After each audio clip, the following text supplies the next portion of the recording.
welcome to this episode of the Superyacht Laundry podcast. We're having a lot of fun today. If you can actually see this rather than just hearing it, we're up close and personal because basically one of my mics has stopped working. And I haven't actually done an in-person one for a while and can't set it up properly, which is great. You know, I love the fact that I'm failing at what I'm trying to do. But I'm here with the gorgeous Laura. How are you? I'm fine, thank you. How are you? She's I'm trying to stop giggling. well, Google had everything. You know, someone's come to pick up a skip. The dog's got tied up in the cables, knocked it over. And I can't get one of the mics to work. So yeah, it's, you know, we're going all right. So far, so good. This is why it's, you know, why maybe it's quite poetic, because at these moments, even though it is 11 o'clock, under normal circumstances, I would need a drink. I know that feeling. But obviously you're doing the Sober Cruise Social Club, so that's probably not the right thing to say. Is it? You know? Yeah, no, fuck it. I would really. Oh, sorry, I didn't say that. We are both human. Yeah. Yeah, no, it's just these technological things drive you to drink. And how much technology is there? It's not surprising we're all. What's that? Fuck. Bring the wildlife in. We are in nature. So let's recap. So the last podcast we got together, and you ages ago. It was ages ago. You had just started Superyacht Cruise Social Club, and it would just taken off. You know, it was really hit a nerve where a lot of crew on board were very aware that perhaps either they didn't have a healthy relationship or the crew culture was not really sitting well with them. And you'd had a fantastic response, but you hadn't been on board yet. That's right, yeah. That's one of the reasons I wanted to have you on, is because you hadn't lived it. Do you know what I mean? So give a maybe obviously for anybody who's just listening to this and hasn't listened to the previous episode, give us a recap on how you started the Sober Cruise Social Club. So I started Sober Cruise Social Club. It was just over 2 years ago now. I had what I used to jokingly refer to as a sort of problematic relationship with alcohol, tongue in cheek, you know, but didn't really think that I didn't want to stop drinking, and I didn't think I could stop drinking even if I did want to stop drinking. So I was like, well, drinking's fun, and drinking's, you know, a big part of my life and a big part of who I am. And, you know, so it all kind of came, I won't say it came to a head, because a lot of people think, you know, when they're looking at their drinking, oh my God, I haven't hit rock bottom yet. Well, I never hit rock bottom. You know, a lot of people sort of think like, oh, I haven't lost my job, and, you know, I've got a good job. I work on board and I'm earning lots of money and I'm successful, and maybe I'm a head of department, or I'm doing really well, or whatever it is. You can still be great at your job and drink too much. And you can also just want to stop drinking without feeling like you've got a problem with it. And for me, it just kind of, like I say, came to a head where I was just almost had this moment of realization where I was like, I realized that the way that I was living my life was just not aligned to sort of like my values and what I wanted my life to look like. So what kind of drinker were you? Let's put in context. Were you the liability friend? When you say the liability friend, you know, well, the friend in the group that will perhaps end up needing to be looked after at the end, from time to time. Not always. No, not always. But there's some where, you know, I can, in my life, a few individuals where you love it up until a certain point being out with them, but then they become other people's responsibilities because they don't stop. Yeah. Do you know what I mean? Whereas a lot of friends, you know, I would like to say that I'm probably an autopilot person. Like, I get to a certain point with my drinking, and then I'm either throwing up already, or I'm done and I'm ready to go. Because I know that I can't. But I have got some people very close to me. I'm not going to name your name, but yeah, you know who you are. And probably that person, if they know who they are listening to this, will be like, oh fuck, she's talking about me. I'm full of shame about that. Yeah, but sometimes no. Just kind of, there are different individuals I've just embraced. Yeah. So you just have to kind of be aware that they probably will go past the point of no return, and somebody just needs to make sure that they're still alive. Yeah. So So I could be any of the above, really. There were definitely times where, yeah, I would definitely be the liability friend. I would be outright lying if I said otherwise. But yeah, it doesn't make me feel good saying that because, I was a sort of like responsible person and, like to consider myself to be like a good friend and this sort of thing. And then I'd hit the fuck it button. And my problem was always, but I used to have this conversation with an ex of mine who was like, you don't need to stop drinking, you just need to slow down. And I was like, I don't know how to slow down. If it's in front of me, I drink it. And so I would be like, fine, fucking wallop, and then be really shit faced. And so I could be like fine 1 minute and then like gone the next. But that wasn't every single time. Quite often I could go out and have like a couple of drinks, but that took a lot of restraint, I would say, because it's like once you have that first drink, you're like, oh yeah, I've got a taste for it now. well, it's also the inhibitions, isn't it? The inhibitions are off. Let's go. I've thought about this quite a lot. If you're an uptight person and then you get into drinking, yes. Stop having to freak out. I don't need to worry about things. I need to stop thinking about 100%. things. You're like, yeah, it's like freedom type from yourself in a way. Gives you the ability to just switch off, really. And that's a big part of the problem, to be honest. But for me, like I say, I had all these sort of like goals and aspirations, and there were, I've been a yachty for however long. I've lived a fairly sort of unconventional life, I would say. Like grew up on a boat, traveled always. I was sort of in my head, I thought I was this person who I thought I was. And then I kind of just actually took a really cold, hard look at my life, and I was like, I'm not that person, actually. And drinking isn't helping me become that person. Like, I want to be X, Y, and Z, but drinking's just keeping me and making my life smaller. I wasn't living up to my potential. I wasn't fulfilling my goals. I kept sort of like 2 steps forward, 1 step back. And when I looked at sort of various, I would say I was a relatively, okay, yes, I could be the liability friend, but I wasn't like a dramatic drinker. It's not like I would get shit faced and start an argument or start fights or anything like that. I wasn't. I mean, there is very knob. I was just a bit annoying. I think in a group of friends, there's always, all of you can take turns in being the liability friend, but then there are I took a few more certain individuals.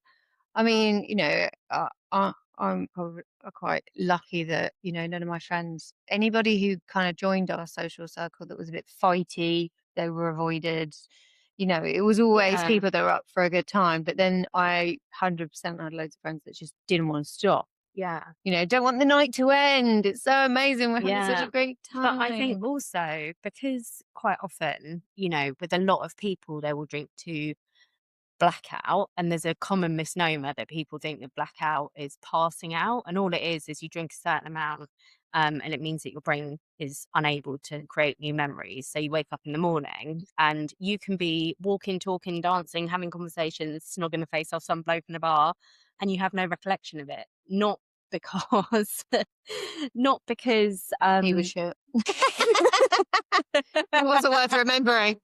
I've erased him. I don't know what you mean. I have no memories like that. He was definitely only a 4. Definitely only 4. But don't turn the lights on. I don't want to know. Oh my god, having like flashbacks.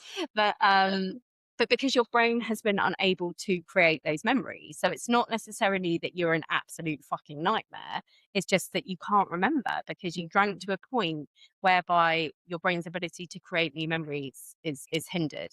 So then you wake up in the morning, you have these like black spots, and you're like, I don't know what I did. And that's really scary because you're not passed out. You're just it's called blackout, but it's like you don't remember. And so then whether you were a liability or not, you actually don't know. And so then your brain creates all sorts of anxiety, you get the fear, Well, you don't know what you've done. And naturally, as humans, we assume then we've done something bad and we have everybody hates us and we have a reason to, it creates another reason for us to sort of beat ourselves up, and that can be really damaging. So that was what it was like for me. I So think on yachts it's more extreme as well because it's not like getting drunk at home with your friends and you're just down the pub. You could be trying to get on the back of a boat, hammered, mm, and there's swell. And unfortunately, we all know that individuals lose their lives just trying to get on the passerelle. yeah. The amount of drunk crew that have ended up drowning, falling off the passerelle. I mean, I spoke to somebody just a few weeks ago, and they watched the video back of a crew member trying to get back on board, and the only reason they mentioned the story, because I saw it on the camera, is because they'd tightened the ropes. They actually remember earlier that day tightening up the ropes, and then that crew member leant on the ropes, and thank God they'd been tightened because they would have just gone straight into the marina. Mm. So I think Well, I drink had it with a crew member in crew night out in Monaco. We were in Monaco's the worst because it can get really really, really swelly. swelly in the But marina. we were there all winter and it was, I don't know, January or something, crew night out. And yeah, when the stewardesses was like, I'm done. Night in Rascas, happy hour was over. It's getting a bit late, home time. I'm done. I'm going to walk home. And thankfully, a couple of the other crew members, not long after, like, you know what, we're also done. So they were sort of like, I don't know, 50 paces behind or something. And yeah, she fell in the piss in January in Monaco, getting on the passerelle. And thank fuck that those other guys were not far behind because they saw, jumped in and got her out. But I mean, she handed a notice in a few days later because it scared her so badly because it just so easily could have been a different story. She could have, she could have died. Yeah, it's And I mean, that can happen whether you're drunk or not, but she was drunk. And obviously that does make safety an even bigger like I concern. said. I think yachting everything in yachting gets amplified. So if drinking is an issue, and there is a lot more dangers with yachting than there would be, I would argue, with the average person. Mm. Walking down the high street, unless you live on a boat in a canal, and you're not going to get any swell there either. So that would be, do you know what I mean? Like, there's all these added little things. That's before you get on to safety as a female. Yeah, absolutely. So you started the project. Oh, yes. So to get back to your original question, so basically, yeah, I kind of, when I say I woke up, it was literally, I had this kind of wake up call, I would say, where for years I had really thought that I was like, I need to get a hold of my drinking because especially being like a chief stew, a good portion of my life on board was spent absolutely exhausted. Mm. So whenever we did have a few drinks, that tiredness combined with the drinks and they're like, oh my God, the boss is gone. And oh, I feel, it always seemed to sort of hit me pretty hard. And so I go for weeks, with the boss on board not drinking. It's not like, again, I think people are like, well, I don't have a problem. I don't drink every day. I don't have a problem. I don't drink in the morning. I don't have a problem. And it's like, whether you have a problem or not is actually immaterial. It's just what is the impact that this is having, excuse me, on my life. Yeah.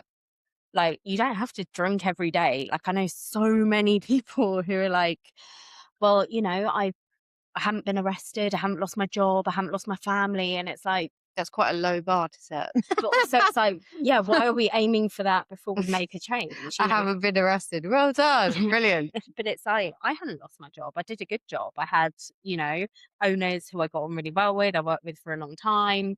I really like them. They really like me. I had, I was doing a good job, all that sort of stuff. But I was just like, but drinking is not making my life better. It's making my life worse. It's like, Well, the downtime, it's like it's the very precious downtime that you get. So the bit that you're not working, the drinking is, you don't get tons of time when you're working on board to yourself and on holidays and nights out and stuff like that.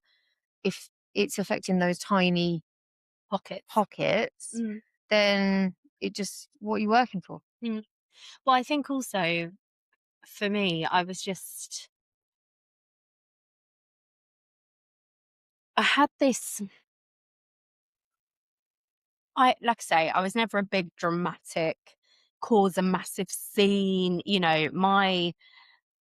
All of the negatives that came from my drinking were pretty like personal and interpersonal. So I would maybe,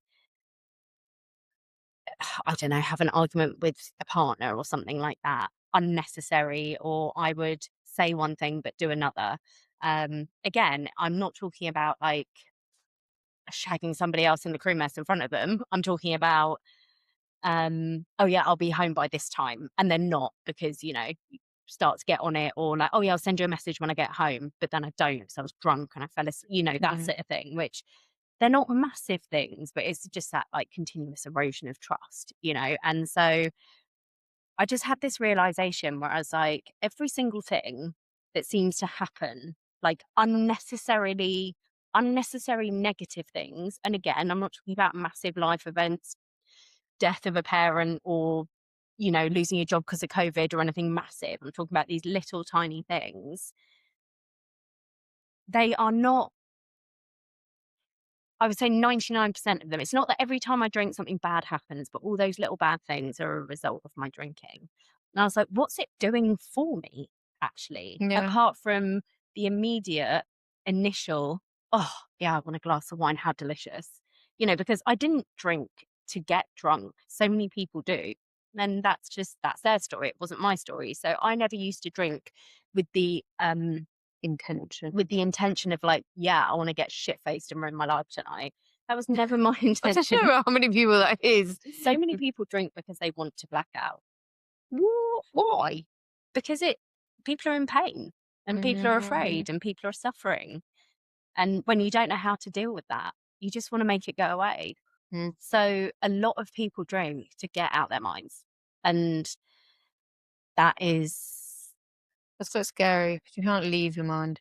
but it's really common. It's Mhm. really, really common. And so many people, like I say, it's like, once you start, you can't stop, because you get that flood of dopamine, and you get that like, oh, okay, I don't need to worry about the fact that like I feel like the chief stew's got it in for me.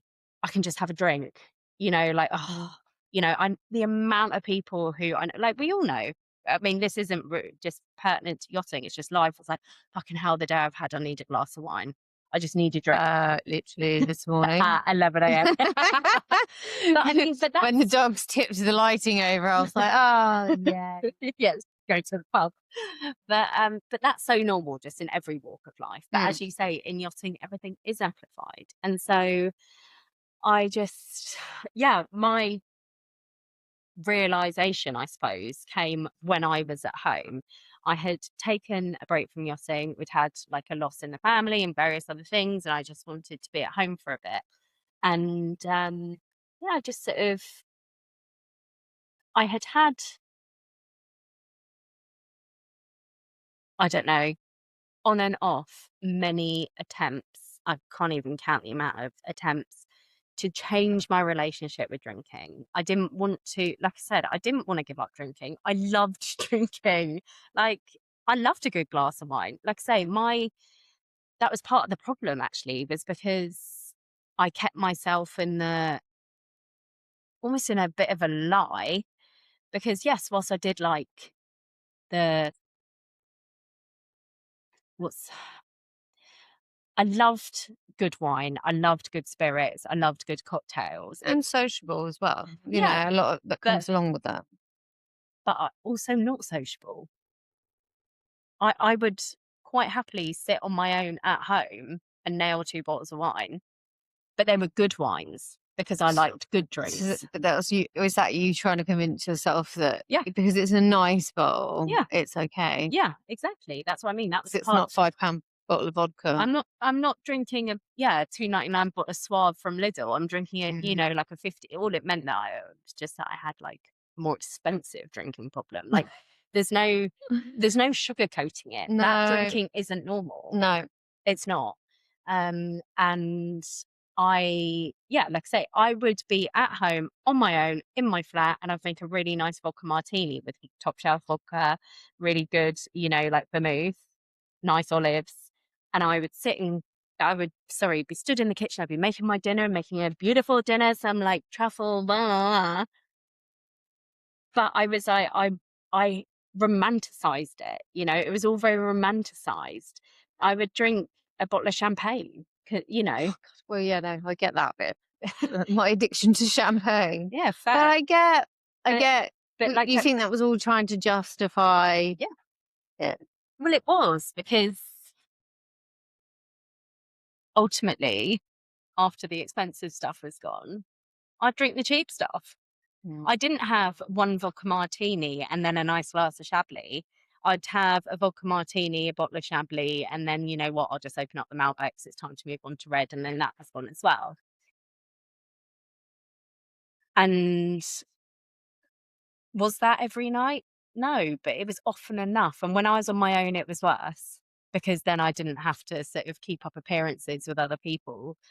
I didn't have to drink like a normal person. Do you think, because a lot of obviously when things aren't quite what you want in your life, you drink. Mm, How much do you think it relates to, obviously, yes, you were, living on board and, that life, but you were it was probably maybe the start of the process to wanting something else, like a proper home life and not having that come along at that moment. Is that something that you would use to drink, like being on your own? Because we said about it earlier, because now she's in a fabulous relationship. um, but it's really hard to meet someone, as you get older on board, obviously decades of fun, but, not long term. And then the bridge, well, they come with their own caveats if they're not with somebody, or if they are with somebody, you know what I mean? mm, So as a lady that's kind of gone the distance in the, mm, I'd say a distance in the yachty world, it's really hard to meet somebody. So mm. there's a lonely element to it, because then also your team, you can't relate to them because they're younger and they've got more energy, and they just annoy you because they can get really hammered and then wake up the next morning and not want to. It's a really interesting question because Everybody could drink. A lot of people drink as, a sad news, tough time. A lot of people drink to kind of numb that. Do you think it relates to you already getting the whiff that you needed to get out? I think that there is always an excuse for situational drinking. Mm. Exactly as you just said. Oh, it's been a great day. Let's have a drink. Oh, it's been a shit day. Let's have a drink. I'm sad. I'm going to have a drink. I'm really happy. I'm going to have a drink.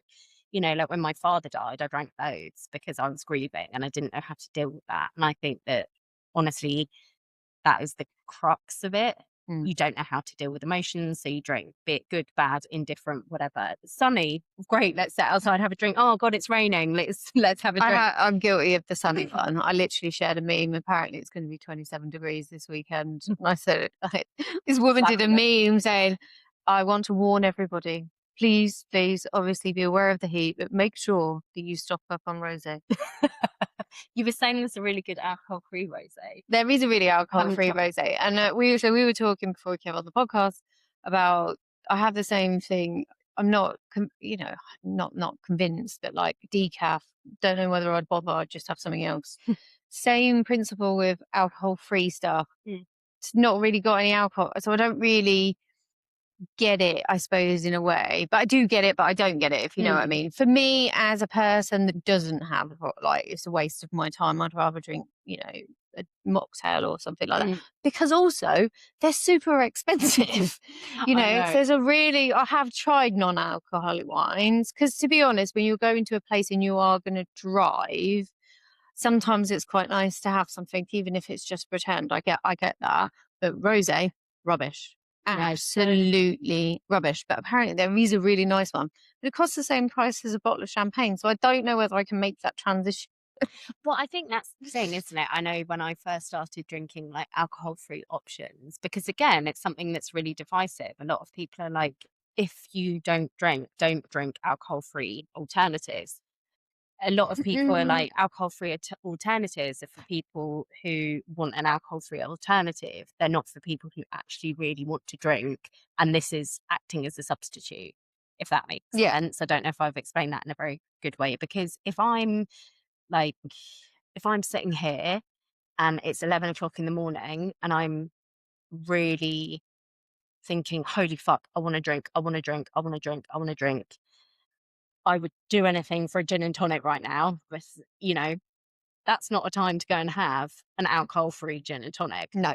I don't know, again, if I'm explaining it very well, but if it's a pub garden and it's just like a nice relaxing time, like I drink alcohol-free substitutes all the time. Actually, I drink them a lot less now than when I first started drinking, because I'm just pretty happy with sparkling water a lot of the time. I don't Do you feel think the that's need to. quite a nice transition, whilst you're getting used to being around people that are drinking and you're 100%. not? So it feels like you're kind of in with the in crowds, but you're not. Well, it's just a lot less. It makes it a lot easier to fly under the radar, which is something that right now. You don't It's, want to talk about it. yeah, like I'm in the process of just finalizing building membership, and that's something that I talk about in there. Is like sometimes you do just want to fly under the radar. I'm a massive proponent of honesty. So when I decided to stop drinking, sort of for real, like I say, the whole time I had probably tried to change my relationship with alcohol 4, 5, 6 times. And all that looked like was I'm going to take a month off and I'm going to reset. And then once I've reset and I've proved that I'm okay, I'll be fine. So I could take breaks from alcohol all the time. That actually wasn't a problem. The problem was restarting alcohol and trying to drink like a normal person, because some people just can't drink like a normal person. It No. just doesn't exist for them. And I could drink like a normal person, but not every time. And so it's like the old saying, one's what is it? Oh God, can't remember what this old saying is. This really well-known saying that I can't remember. That's One's too many, but also not enough. Something along those lines. right. Whatever. It's like it's easier to have none than to try and have some. Mm. It's just easy. It's like if you're celiac, you're not gonna like have a little bit of bread. You're just not gonna have bread because it's like one bit of bread. Okay, right, maybe it's not a great analogy because people don't. Well, I can quite easily binge eat a loaf of bread. But I could do a whole French stick. No bother. yeah, sourdough and butter, no problem. But my point is, it's like it's easier to just not have any than it is to try and battle yourself constantly to moderate. Well, the thing with diet, like obviously the thing you can relate is dieting. So I've got like a very unhealthy relationship with food. So I'm an emotional eater. Because Same. my mother is an emotional eater, so I think that behaviour's come from her. I've got the best of both worlds. I had an alcoholic father and an emotional eating mother, so it was going to get me either way. But I know when I'm stressed, like the hit that I get from just eating and generally eating very bad things. But again, if I think about the times when I want to try and stop that, just stop having stuff in the cupboard, like point blank. Just don't make. There isn't anything there, so you can't. And I'm never hungry enough to go and get it. Do you know what I mean? Like if there wasn't any alcohol in the house, I wouldn't just go out for alcohol on my own for myself. I would go and get alcohol if we were having people around and stuff like that.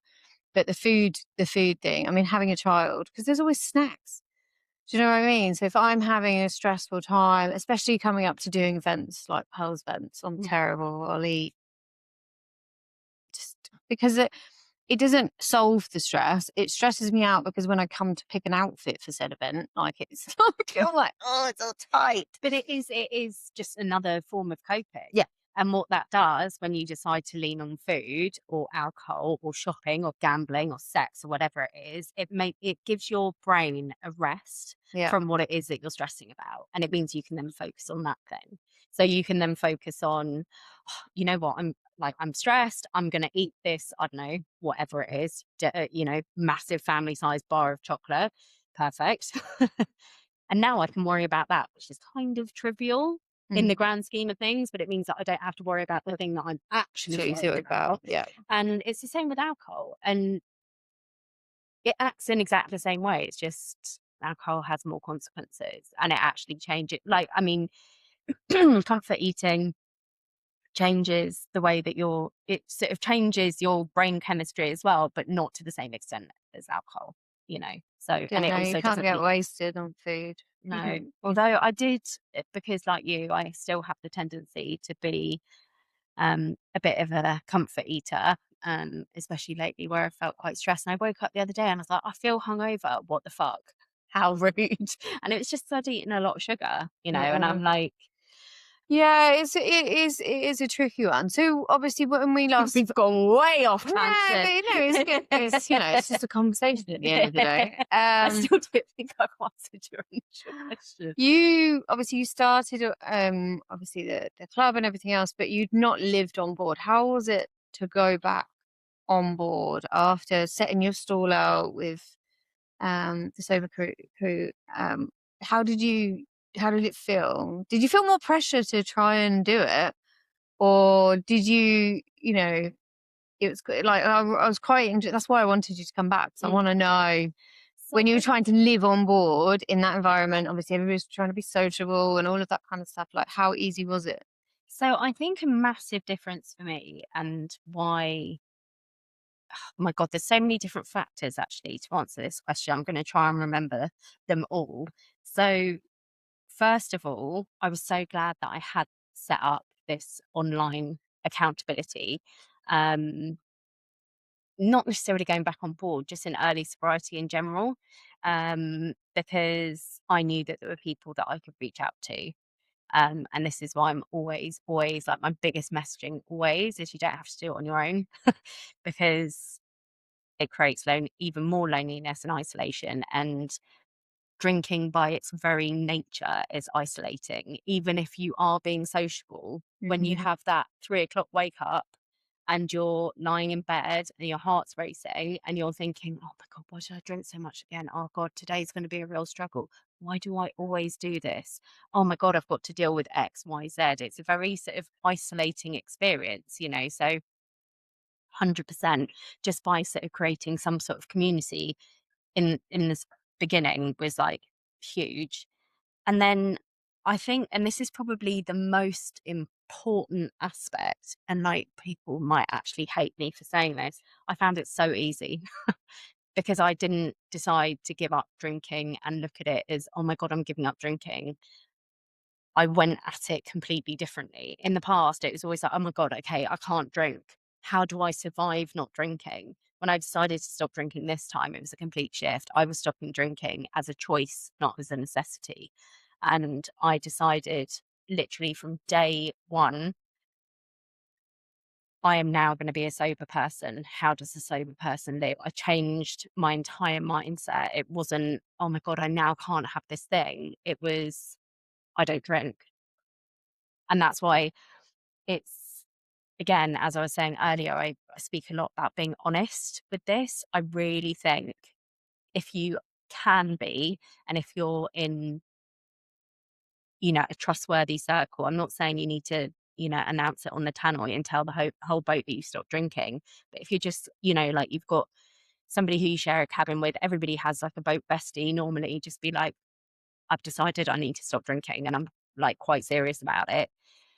It's not a case of, "Oh, I'm trying to stop drinking. I'm trying to cut down." It's like, "I want to stop drinking, and this is an actual choice." And it's all about that's why I talk about not drinking very much from like a mindset perspective, and it's very coaching orientated because if you don't know how to set boundaries, you're gonna struggle no matter what you're dealing with, but especially with something like alcohol. Like, if you can't create mindset shifts, you're going to struggle because you're always going to see it as something that you're sort of depriving yourself of. Whereas I'm very Rather much, you're gaining something for but doing it. it's like, but yeah, I stopped being like, I mean, alcohol was a big part of my identity. It was, like I say, you know, I was the one in the restaurant where people would be like, give Laura the wine menu, she'll choose the wine, she'll taste the wine, she'll, you know, I was like the wine person normally at like a table. Like I say, if friends came over, I'd like make nice cocktails, and I'd always have, you know, the wine fridge was full of like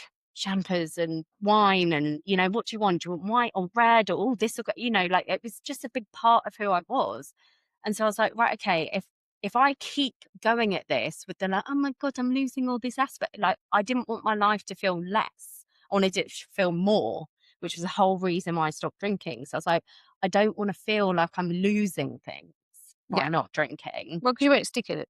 No, it was all about who am I becoming, really, which, you know, some people might think sounds a bit twee, but it's true. It's like if you go at any big life change, it's like if you decide to start running a marathon, if you look at it every day as like, oh my God, I've got to do this run, you're going to hate it. Like, Yeah. It won't how last. do you identify as like, I'm somebody who is like, I'm becoming a runner? What does a runner do? For me, it was like, I'm becoming a sober person. What does a sober person do?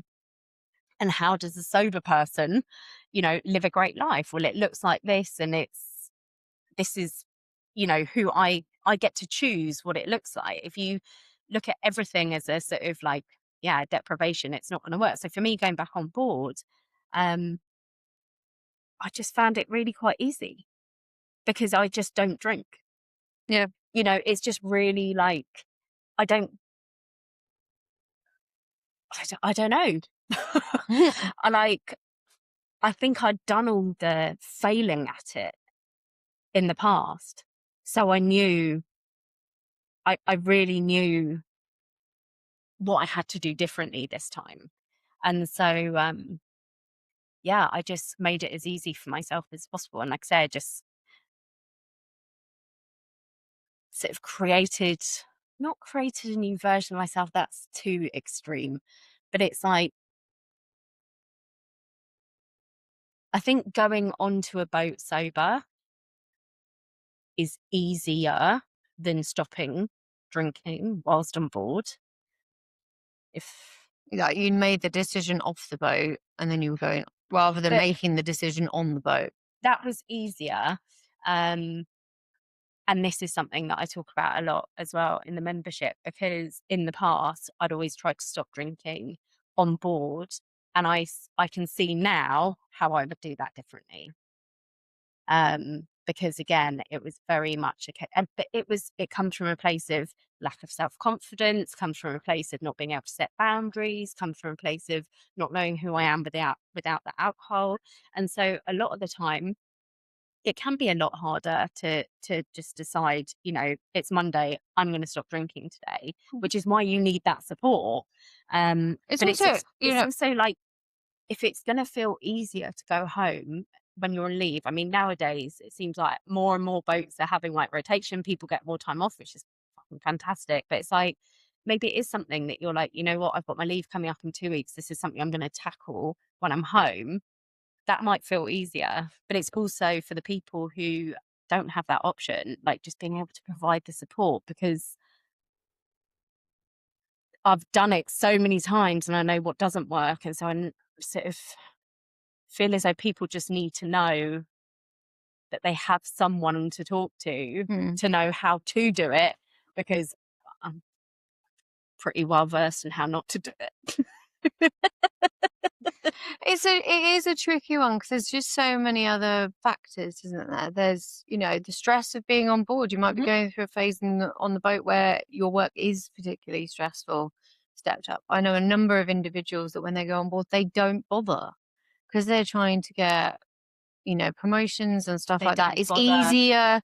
It's easier for them to stop drinking on board than it is at home. Mm. So when they come away, you know, I'm off the boat now, so it's All like wheels, all guns bets are off. blazing, Sorry. best alcohol, going to the best restaurants, like, because obviously when they're on board, they're like, right, this is I'm not doing I'm anything. on. Yeah, so I'm on, so I'm working out, I'm, keeping my head down. I mean, that's probably what I advise anybody. It's probably the slightly better way of doing it. Not like you don't go out ever. Yeah. But I think probably flipping it round, it is probably easier to focus on being sober on board. It's depending on the boat though, But it but also depends on the position, yes. because I think, if you're a captain, chief officer, chief engineer, chief stewardess, you can do that Yeah. easier. If you're a junior deckhand and you're with 6 other junior deckhands or 3 other junior deckhands and they're all drinking and you're like, I'm not because I'm doing this, it is a little bit more isolating. It's easier to do it if you're sort of more senior because you're sort of expected to not be sitting in the crew mess at Yeah. 2 o'clock in the morning Well, you over a could, bottle of red wine putting the world to rights. So it's also just being able to let those people know that it's okay as well, really. it's interesting. I mean, it's all up for like crew well-being has never been talked about more than what it is being talked about now. I actually feel sorry for crew sometimes because they're just literally being bombarded with everything from every angle. Because we are in this bit of a vacuum at the moment because there is. I literally just did a podcast yesterday talking about the IMO and the regs, and they set such a low bar, but we are supposed to be working in an industry that sets such a high bar. And then there's this massive gap in the middle where everybody's expecting elite stuff. So elite everything, let alone service and everything else, but elite HR and elite, responsibility. But then we've got literally possibly the lowest standards because it's a look at, and somebody, I was talking to somebody yesterday, the lowest common denominator. So you're using the same regulations that they use in like sub-Saharan Africa when they're on their boats. Do you know what I mean? Like the disparity is insane. And I think this is where we find a lot of individuals trying to work within this gap in the middle because everybody wants what we're supposed to be expecting. But obviously then the regulations, then it just looks like everybody's just trying to get away with doing nothing. Do you know what I mean? And it comes across as the Wild West that you're supposed to have all of these high standards, but then there's just nothing going on in the middle. But there are, like I said, I haven't been on board for a long time, but there is, kids today are a little bit more, probably I would argue probably the other way. That because everything's recorded, that they don't want to mess up. So they're not drinking and they're not flirting and they're not doing all of these things. I'm just like, oh my God. We just, it's one extreme or the other for crew and youngsters today. My only advice is if you are wanting to have a good time, try to do it when you're younger because it's not as much fun when you're like my age. I keep saying this out loud and hopefully some kids are like, you only get a certain amount of time in your life where you can go to bed, have 3 hours sleep and still get up and still kind of function as a normal human being at work. Not that we're advocating that, but there is no other point in your life. And then, yeah, when you get to, I'd probably say 35, it's just, it's over. It's I was over. actually having this conversation the other day, and I feel like this is so contrary to everything that I talk about. But, so many people when they stop drinking, they kind of jump on the whole like, alcohol is poison, everything's bad. Yeah. Like wave the flag of like, why would you want to put poison in your body? It's like, oh, fucking let people live. Not everybody needs to not drink. And like, fuck, I like burnt toast and I like coffee and I like, lots of things are bad for us. But I almost feel like I shouldn't say this because, like I say, it's literally polar opposite to what I stand for. But also, like, I really wonder what the 20-year-olds are going to look like in 30 years' time. I think we're going to have a massive midlife crisis. That's epidemic true because they don't do it. Then is it like Britney Spears? Well, do you know what I mean? Like those celebs that were like teenagers and then they all go off the rails because they felt like they've not lived. yeah. You get it sometimes with mothers that have had kids early, and then Do you? You get a lot of women that like, so when women have children in their teens, and obviously then they have older children, then they get a new lease of life, and not being funny or anything. It's not pretty to be a drunk middle-aged woman, which I'm nearing. Do you know what I mean? Nobody wants to see that, but when you're a drunk guy, do you know what I mean? I really feel as though I'm just interested because, I mean, we are seeing, you know, the new generation coming through, less people are drinking, which is great. You know, like, people shouldn't have to drink in order to be. Yeah, but it did serve a purpose. The reason why everybody drinks is everybody gets nervous. Every single person going into a social setting will have some kind of nerves. So since the beginning of when alcohol was invented, it really was just to help us all cope with anxiety, let alone before you get into whatever's going on in the distant world. But then that's where it becomes a problem, because people rely on it. You know, like, I can't go out without having a drink, which is where you need to sort of shift that mindset, because it's where you need to create those coping mechanisms that isn't getting shit-faced. However, I do think that sort of we are seeing, you know, like, oh my God, I see it with, I was going to put my arm up, that's a bit too high. But when I was 20, that way. Oh, sorry. When I was 20, things like investing, I mean, you know, you had to get like, that didn't exist. You couldn't just download an app and start investing money. You had to get like an investment broker or something. Yeah. You know, people weren't going to the gym like they are now. Well, there was no gyms. Like, you have to remember the state of the marinas when I started. Like, they weren't gyms. There wasn't cruise spaces. But also, oh my God, I know somebody was saying the other day, like, oh my God, there's not even a crew gym on board. I'm like, used to, you know, it's like working out in an engine room, like, you know, in like with ear defenders on, like fucking 40 degrees underway at the Atlantic crossing. That was working out. But things are like, we're becoming so much more, not we, because it's not my generation, but I do feel like the 20, 21, 22-year-olds, they're becoming so much more responsible younger, which is great in so many ways. Boring. But you've got to make your mistakes when you've got no responsibilities. But I do feel, like, everyone's entitled to a misspent youth. Yeah, know? but it's like, it doesn't mean you have to go all like off the rails, but it's really important for young people to have fun, and that doesn't necessarily mean getting shit-faced. No, it doesn't mean you can make mistakes in all different types of ways, but the reason why you kind of need to do it when you're young is because there's less consequences. You know, I'm a married woman with a child. If I go out and kind of start causing carnage, the ripple effect is massive financially for everybody around me. But, you know, in my 20s, no harm, no foul. You know, that's the time to be a bit of a dick. And that is the time to learn, you know, who you are, what you want, you know, kiss all the frogs you like, you know, that kind of stuff. But it is different. It's 100%. I agree with you 100%. It's completely different now. You're being recorded. So your fuck up on a night out can be plastered all over the internet. If I think back to like, and I probably sound like some of the old crusties. If I think about some of the states and some of the nights out that me and my friends had, I'm so glad that somebody didn't even take, because we used to take out back in the day, you know, somebody could take out a throwaway camera, or somebody actually had a proper camera.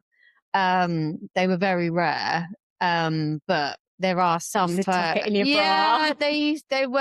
did exist, but I wouldn't want my mum to see any of that stuff. But also, like, you know, you are completely right. We'll see what comes out in the wash, because also your life as a child is documented on Facebook. Oh, I know. Do you know what I mean? Like, it's so weird that you've got this life and then you have an online life. I really do think we need to start thinking about them as separate things. And your life is loads more important than your online life. And I think we're just in this moment, we've got an obsession with the online life, but that's not real life. And the less evidence that you put on there, the better. Do you know what I mean? I mean, as somebody who literally has shared all of her deepest, darkest, worst but that's states. for a purpose. You know, that's not just.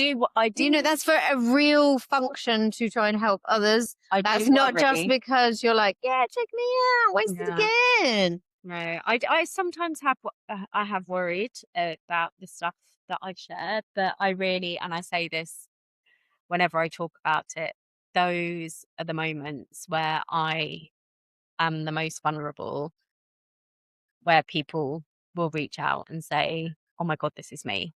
Or maybe 6 months down the line, I'll get a message and say, "You shared a post and I haven't had a drink in 6 months. Therefore, if you can do it, I can do it." And I just think, as I've said before, alcohol is so isolating. And I would have described myself as being somebody just like a who drank a bit too much. I don't know, I wasn't. Likes to party. Sorry? Not likes to party, Yeah, likes to life party, and but soul. not like out of control, And but I'd speak just to my friends the next day and I'd be like, "Oh God, was I knob last night?" They're like, "No, you were fine." I wasn't an absolute fucking mess all the time. I wasn't waking up every single time in a complete and utter state, but it just wasn't serving me anymore. And it's like, you don't have to get to the point where you're like, I'm rock bottom daily. It doesn't no, have to get that bad. It can just be like, you know what, I want more from life. And is alcohol, and like I say, literally to go back to your initial question, which I don't think I properly answered, I just realized that if I think I'm here and this is who I believe I am at my core and what I want to be, alcohol's making me live over here. And I don't want that. It's not making me healthy. It's not making me more outdoorsy. It's not making me more adventurous. It's making me more isolated. It's making me stay in more because, I didn't want to drink so much out in the world. I was like, it's just easy to stay in and have a bottle of wine in front of the mhm, TV. It's making me duller.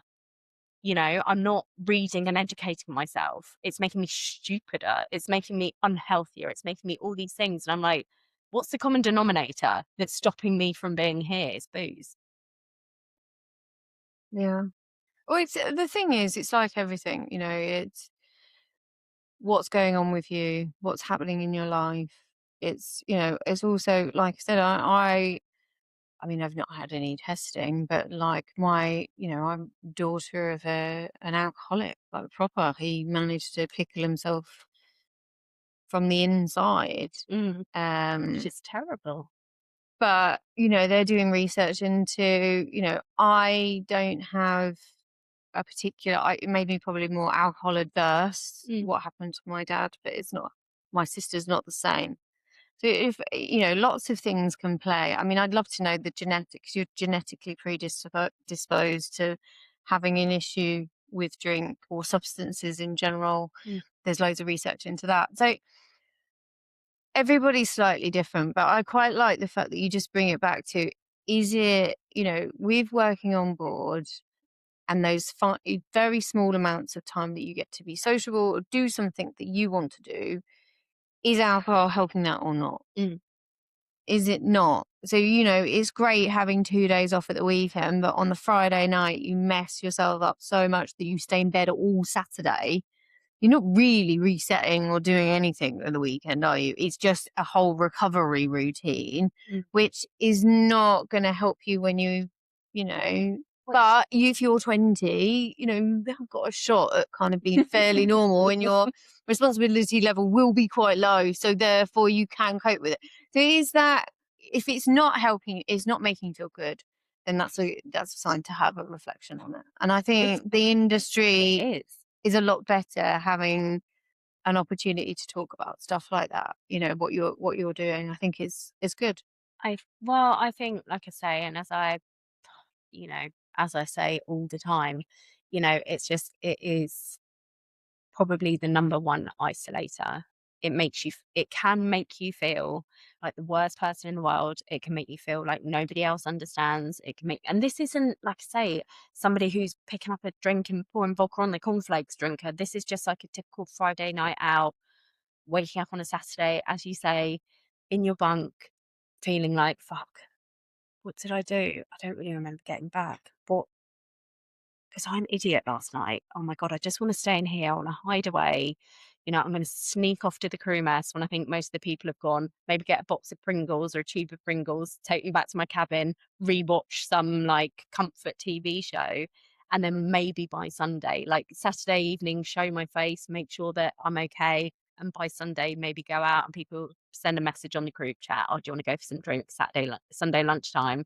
And you wake up on Monday feeling like dog shit again, and it's just that it can become a bit of a cycle. And I think the for only other thing, sorry, the only other thing I would say is if it's a cycle that you notice yourself getting in, it only ever gets worse. It's mm, very progressive. So it might start off with just weekend drinking. But fast forward, and that's exactly the situation I found myself in. I, like I say, woke up and I was like, "Is this what I want from my life?" And I'm like, "Well, right now, it's not that much of a problem." I mean, it is in some regards. I think I was quite good at lying to myself, but I'm like, it's not that much of a problem. But I was like, let's fast forward. What's this going to look like in 5 years? mm. Well, and it And also you gauge of time. I know one individual who has like functioning alcoholic. mm, So we'll have 6 to 8 cans per night mm, without fail. mhm, But still gets up, goes to work, probably has a few more days off, um, sick than others. After doing, 3 or 4 shifts, I deserve to get wasted.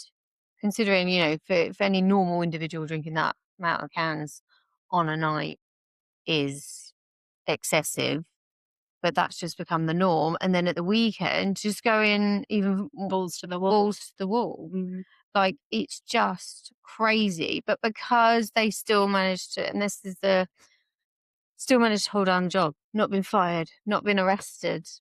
But the question is it doing anything? mm, That individual is isolated, lives on their own, doesn't have any financial money to show for their, similar age to me, mm. no relationship, no kids, This is no. another reason why I'm always quite reticent to talk about the big A word, alcoholic, because, you know, so many people, I mean, it's a fucking big word. It is a big word. It's a big word. But if you and it is never, ever, ever for me to determine whether somebody else isn't whatever. In fact, as I've said before, it's immaterial. It really is. People have to come to their own understanding of where they're at. Again, is why I'm never going to sit here and be like, you should stop drinking. Like in the nicest possible way. I don't care because what you do is your choice. It's Yeah. just, it's like, I don't think, like, sure, we all know alcohol's not great for us, but nothing's good for us. Do you know what I mean? Like, it doesn't matter what you read. You can read an article about carrots and like 10 different people will say it's good for you, bad for you, it's going to do this, or like, just let people live. So I'm never going to try and persuade people that they shouldn't drink. But I've lost my train of thought. Well, What was I going to it's say? you don't have to tell people to not drink, but they take that moment to reflect. Have you Oh lost? yeah, the big A Yeah, word. but Yeah.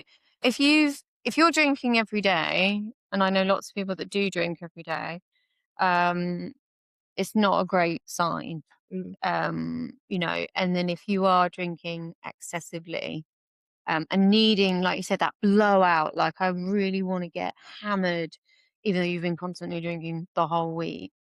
Um, it's tricky. It's so mad. Like I've unfortunately just after years with my father and that struggle with trying to get him to change, realize all of that kind of stuff, it didn't work. Having another individual come into my life. I mean, I'm not close to them, but like I can see it. And one of the craziest things, so they don't realize, a lot of times with alcoholics, they get told that they're selfish because they can't see anything out of their own misery. And I think there's a lot because it's related to depression as well. And like you said, alcohol doesn't, in the beginning, when you're having smaller amounts, it is an inhibitor. So therefore you become socially, it's easier for you to come in social circles. If it's excessive, it does the opposite. So then you retract. and then you just, you go through all of these stages. But it was mad. I'd not thought about it. My dad's been dead since 2005. Um, the seeing the pattern with somebody else, but external. You can't help them. They are in like you said, a cycle. They'll be fine for a bit, but generally it's because they've done something really, really bad. So they've done something bad. They've pissed off everybody else in their family or close to them. And they're like, oh, okay, yeah, I was out of order. I was out of order. So they'll do it. They'll try for a few weeks. They'll try and they'll be saying that they're drinking less or not at all. And then it breaks. The dam breaks, and then they start all over again. I think if you're thinking that you might have an issue, ask the people around you. You'll see, because people won't want to be around you if you are a liability. They'll retract, or they'll only see you in certain circumstances. You'll see quite clearly.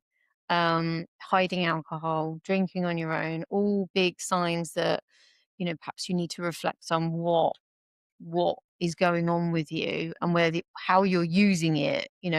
Or is it using you? Is it starting to Yeah. sort of get I think and what you're drinking is a real big eye opener for a lot of people. And this one individual that, obviously, like you said, um, I've been experiencing recently, Carlsberg Special Brew. Honest to God, I'm pretty sure only alcoholics ever drink that stuff.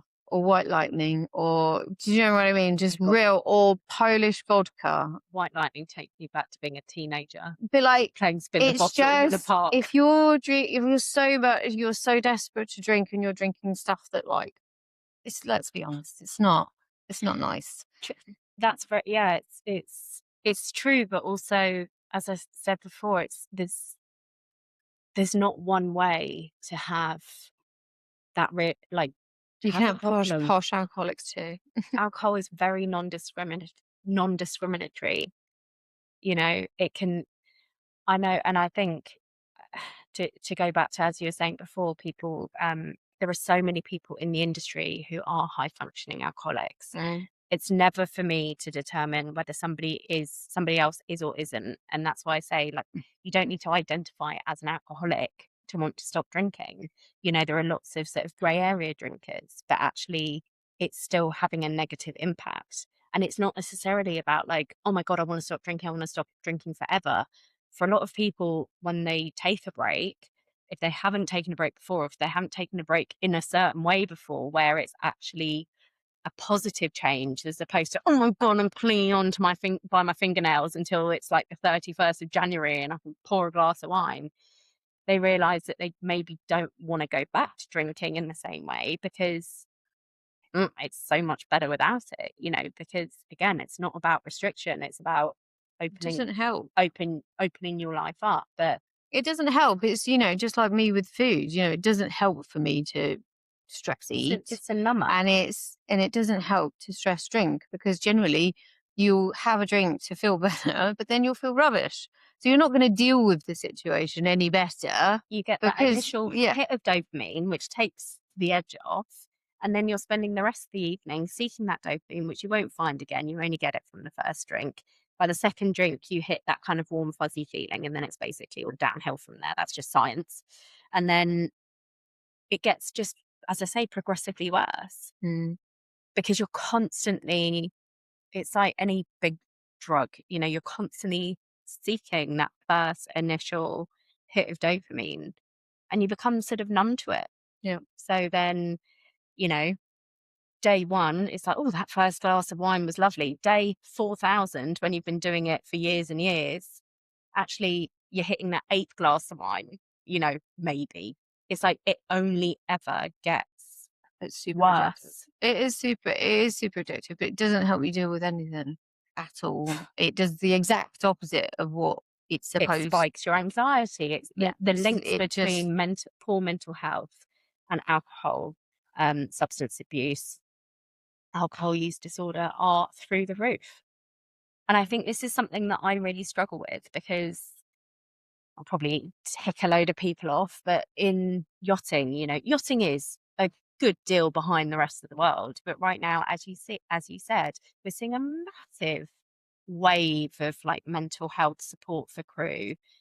But it's like for every single event is like, we're here for crew mental health. Help yourself to the open bar. Mm. And it's like, so you're taking people who you're sort of saying, like, here, we're here for you. But actually, one of the leading causes of isolation, depression, and anxiety, we're giving to you on tap. And I find it is like, on one hand, yeah, of course, it's like a social lubricant and helps people talk. Of course, it does. We all know that. But, you know, I think I would struggle to go to a show with them. I would be rubbish.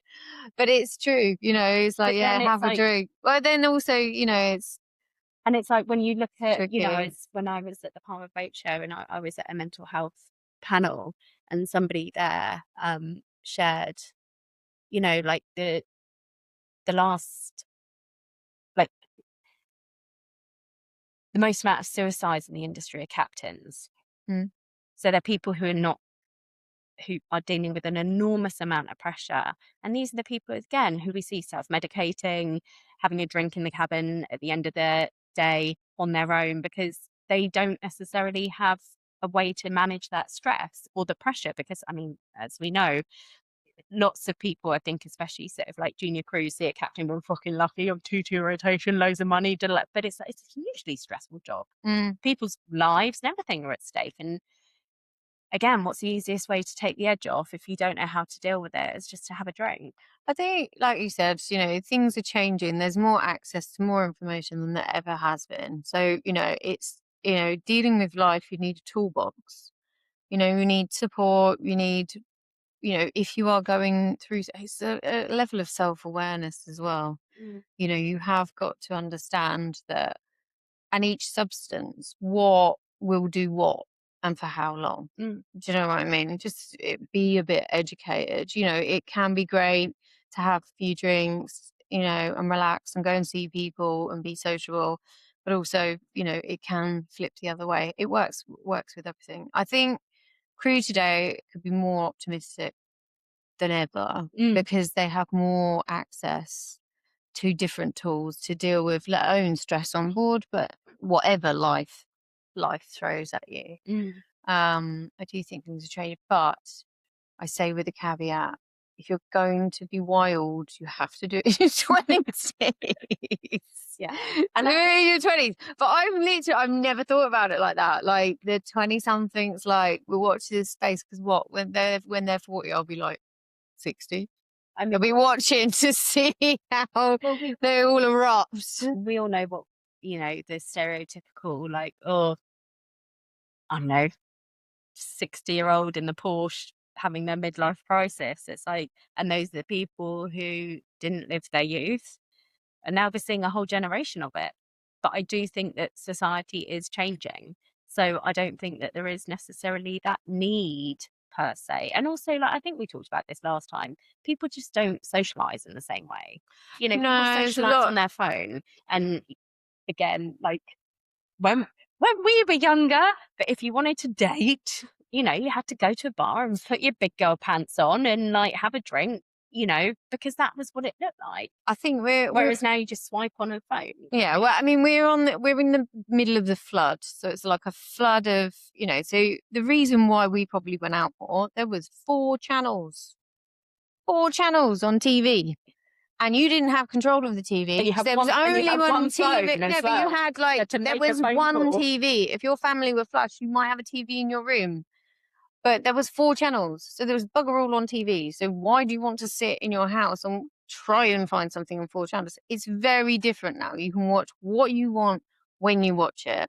Obviously, we've just been through COVID, so the draw to just stay inside is insane at the moment. Mm, But I do hope it just weighs because it's boring. Life, like I said, life is not online. Life is life. And I think, unfortunately, we're just in this flood of technology at this moment in time. But the separation will come back because online life is great, but it's not as engaging and not as fabulous as what life can be. yeah. And I You do know, think when we talk about things like addiction and, you know, reeling off things like alcohol and food, and that mobile phones is one that I missed off, but it's probably the biggest one, I would Oh, it's say. massive. Like the problem with dopamine and phones, we could probably do another half an hour. Yeah, and that's not my No, jam because, no. who am I? I spend too much time on my phone. Everybody does, Well, everybody. but I've now, I'm implementing all sorts of things, like my phone doesn't come into my bedroom, gets charged somewhere else. I don't look at it. And I was the same on board. I got myself a little Lumi light, which wakes you up naturally as like a sunrise. So I didn't need to keep my phone near my bed, because it's just like the minute you get in your bunk and you pick up your phone, you're fucked. It's Yeah. just like game over. Sleep is worse, everything's worse. So I highly recommend, nothing to do with alcohol, but get yourself a good old fashioned alarm clock or something, Don't have your phone next to your bed, or like I use my watch as like an alarm or something, which is probably just as bloody harmful in a different way. But Who knows, to be honest? everything's killing us. Who knows? We're going through a big change. Yeah, so let's finish off. Give a few pointers to, if they want to reflect on their alcohol consumption. Give a couple of pointers to finish off. Yeah, so I mean, I would really just say sometimes. Oh, hello. I would really just say, if you are at a point in your life where you are feeling as though things could be better, just ask yourself seriously how alcohol is helping you or hindering you. Is alcohol helping you to create the life you want, or is it stopping you from living the life you want? And just looking at past experience, if you say, oh, I'm going to cut down, okay, well, have you tried cutting down, and has it worked? Because sometimes I feel for years everybody says, I was the same, I want to cut down. But if you want to cut down and it's not working, then maybe cutting down isn't the option anymore. And yeah, just a reminder, lots and lots of resources and tools on my new website, which is just www.sobercrewsocialclub.co.uk. And you don't have to go it alone. Just feel free to reach out. It's literally my number one thing. Alcohol, any sort of addiction, even if it's not an addiction, even if you just feel like there's something not quite right there, is so isolating. And just connecting with somebody else who's been there, who gets it, changes the game completely. It really, really does. So yeah, just reach out. Thank you very much for coming on again. My pleasure. It's always great to talk. It's really interesting, like this format. We've had to share a mic because I'm technically inept. The camera angle is really interesting. But yeah, why do things the same way all the time? I keep looking at the screen. I should be looking at the camera. I know. I actually kept forgetting. Sorry. It's probably just bear with me. I will get to a point where I'll have a studio at one point. But there's a problem. No, but the problem is everybody that I want to talk to they're all over the planet. Yeah, it's just so I need to get to a point where I can travel around and find them. You need a private jet studio. Got it. Who knows? If you enjoyed this episode of the Super Laundry podcast, we've got more coming this season, or this set, so to speak. So please check it out. Thank you to Laura. My pleasure. Until next time, dear listener. See you later. Bye.